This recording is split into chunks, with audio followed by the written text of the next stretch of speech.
Hi, I got my hair cut. As you see, I just had a friend come and put my hair in a ponytail and cut above the ponytail. And you can't like upset me with hair. It's just hair. It'll just grow back. I don't know. So many girls have such an issue with their hair freaking out. Um, and my mom is like that too. Just very nervous every time somebody cuts her hair. So I don't want to be like that. So I just decided to just give people experience who never cut hair before, and heck, let's do it. Why not? And, you never know you have this talent until you try. But anyway, and this is also the natural hair color. I get to finally, really excited to finally just be my natural hair color until I get bored of it, and then maybe I'll try red. It's nice because I don't have to worry so much, not worry, but I guess that pressure to continue to look how you did before, of what you were recognized as before with your old work, videos and Anastasia and so forth. So the beautiful thing about shedding all of that is that you're not confined anymore by your audience or expectations, and how people want to see you. I'm free to do my own thing, and so yeah, that's why I did it. And I'm gonna share with you something else very shortly. So hang on. It's Jessica, and I'm going to share with you something that I wrote called Our Inner Fears Really Are Ridiculous, and Here Is Why. Can you imagine what the world would be like if our inner fears were not just the product of the human complexity, but animals and plants suffered with this as well? Imagine if birds did not fly because they were too afraid, or were told it was evil to fly. Can you imagine them spending all their time walking around, forgetting that they were meant to fly? And can you imagine them? And what if a flower was too afraid to bloom, worried about what the other flowers or plants would say? And what if they were not good enough or pretty enough as a flower? What if they chose the wrong color? What if the bees do not like them or their pollen? Should they try implant petals? What if the sun decided it was not good enough, and because it was hurt, it decided to not shine anymore? And what if the seed in the ground gets paranoid that it will never become a tree, so why bother to try, and so it gives up right before it's about to break through the soil and into the sun? I hope this post that I wrote has helped you to see how truly ridiculous we sound with our inner fears that we battle inside ourselves every day, that develop all kinds of problems inside of ourselves, especially when we start to believe them. If nature doesn't care about these things, then nor should we. We care too much about the things that are just ridiculous and unimportant, even illusions, and not enough about the really important things. The next time you find yourself thinking you're not good enough, remember the examples in this post and laugh at those silly and ridiculous thoughts so you can clearly see how illusory they are. Here at the EOF, we learn how to not take our fears and insecurities seriously. Let's see that one. I'll give you an article I wrote about my dismantling journey and our relationship with our thoughts and other things that we can do when they start to be a bit intrusive. And I use the example of fishy thoughts to kind of make it more and people to get a better understanding of their mind and what's happening when they wake up, maybe emotional, and just are not sure how to react to such thoughts, and all the really petty kind of attempts we try to do that don't ever seem to work and just make things worse. So I wanted to kind of magnify in on that and find a creative way to share it. So I hope it's clear. Anyway. Let's see. But I didn't edit it, so bear with me as I try to read some of my writing. My dismantling journey. I woke up this morning with tears running down my face. I'm not sure where the tears were running to, or to where they were planning to go in such a hurry. Most likely to water some etheric garden of our psyche. With the tears came the thoughts, as the mind needs a reason to cry. So it found something in the dusty attic of the memory database. Ah, yes! Let's use this again. This is why you're crying. Then there is that, oh no, not again. I thought I dealt with that silly insecurity.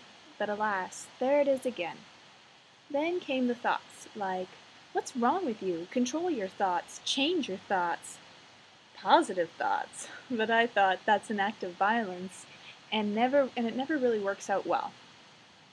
We cannot help the thoughts that come to us, nor are they bad.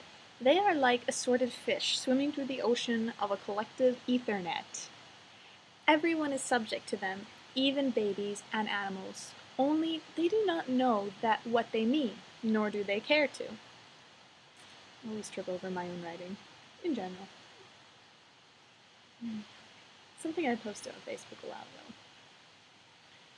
So one cannot judge the fish, nor try to control, and only have certain thought fish swimming in our terrain. We can't decide which kind of fish are swimming in our terrain.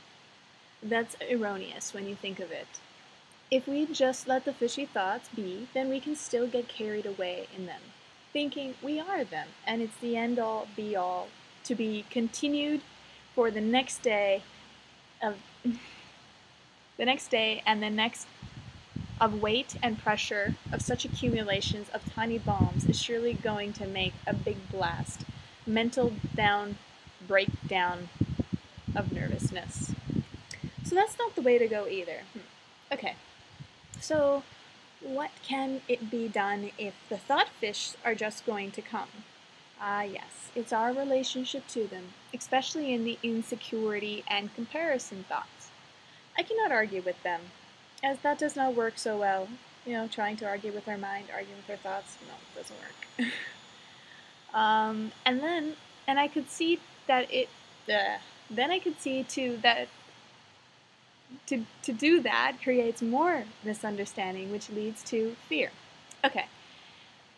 It's like that fear of spiders I had, thinking the worst about them until I experience no longer what I thought they were, but how they really are.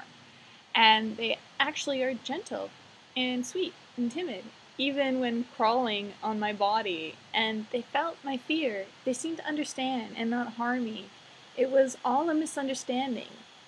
It was all a misunderstanding. The spiders were not what I thought at all. So then surely these thoughts are the same. I must surely be misunderstanding my own fishy thoughts too, I think. They are like this, and the worst thing, right? What? Do I think they are like this, and the mean and worst thing right away, but maybe they are not like that at all. Okay, so I tend to think the mean and worst things right away. Great grammar, Jess. But they're not like that at all. Fear is a heavy entity, and it seems to be no matter what we do and experience. The fear thoughts always come and push their way to the front of the line, budging. So it's the first thing we think about when it goes into the loop and freaks us out, creating worst case scenarios. Ever have your day start like that and we just get overwhelmed and emotional right away? Why is it we always think it's going to get worse, that we're going to fail, even way before we do? This then leads to fear to fail, but we need room to fail. We need to be okay with failing when it happens, not stagnating ourselves because it may happen. There is a huge difference there. So I'm going to repeat that, if I can figure out where it is. We always think there is something. This then leads to fear to fail, but we need room to fail. We need room to fail.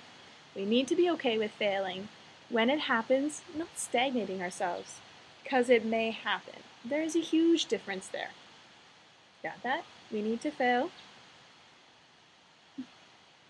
And we need to be okay with failing. Otherwise, we stagnate ourselves and are afraid to do anything. That's like one of my other videos I did as well. Anyway, the more we think and assume failure, zooming in, focusing there on that thought fish of all the thoughts, fishies in the sea, then all we can see in our vision is failure. Our failure we could make, afraid to make, and that we have made. So now we have a court inside our head. I wrote a lot. Where are we?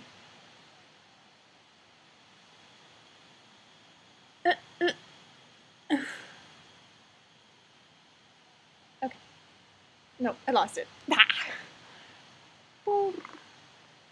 Why can't I find it now? Oh, there we go. The cord inside our head, the collective evidence of why we are a failure. This is when we need to zoom out, because this is also a vicious circle, to be continued episode that will make us explode or be something we are not.